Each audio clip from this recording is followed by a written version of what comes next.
Friends, இன்றைக்கி நம்ம veg kurma, Udupi veg kurma செய்யலாம். அதுக்கு ஒரு பேனில் ஒரு ஸ்பூன் எண்ணெய் சேர்த்துட்டு, ஒரு ஸ்பூன் கடலைப்பருப்பு, ஒரு ஸ்பூன் உளுத்தம்பருப்பு, ஒரு ஸ்பூன் மிளகு, பட்டை, கிராம்பு, ஏலக்காய் இதை நல்லா வறுத்துக்கலாம். ஒரு 10 முந்திரி பருப்பை தேவையான காரத்தை மாதிரி வரமிளகாய் சேர்த்துக்கோங்க. நான் 3 மிளகாய் சேர்த்துருக்கேன். அதிலே ஒரு கப்பு தேங்காய் சேர்த்து நல்லா ஃபைன் பேஸ்ட்டாக அரைச்சிக்கலாம். இப்போ ஒரு கடாயில் ஒரு 3 ஸ்பூன் எண்ணெய் ஊற்றிக்கலாம். சீரகம் கொஞ்சம் தாளிக்கு சேர்த்துக்கிட்டு ஒரு 2 பெரிய வெங்காயம் கருவேப்பிலை தாளிச்சிக்கோங்க. ஒரே ஒரு தக்காளி அரைச்சி இதில் சேர்த்துக்கோங்க. இது தக்காளி அதிகம் தேவைப்படாது, ஒரே ஒரு தக்காளி வச்சுக்கோங்க. இப்போ தேவையான காய் சேர்த்துக்கலாம். தேவையான உப்பு, ஒரு பச்சை மிளகாய் சேர்த்தாச்சு. ஒரு கப்பு கேரட்டு, ஒரு கப் பீன்ஸு, ஒரு கப்பு காலிஃப்ளவர் நான் சேர்த்துருக்கேன். நீங்கள் என்ன வேணால் சேர்த்துக்கலாம். இப்போ அரைச்ச விழுது சேர்த்து தேவையான சந்தி சேர்த்து கொதிக்க விட்ருங்க.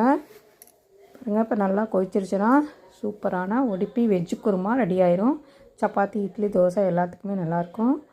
பிடிச்சிருந்தால் லைக் பண்ணுங்கள், ஷேர் பண்ணுங்கள், கமெண்ட் பண்ணுங்கள், சப்ஸ்கிரைப் பண்ணுங்கள். தேங்க்ஸ் ஃபார் வாட்சிங். அப்புறம் கொத்தமல்லி தழை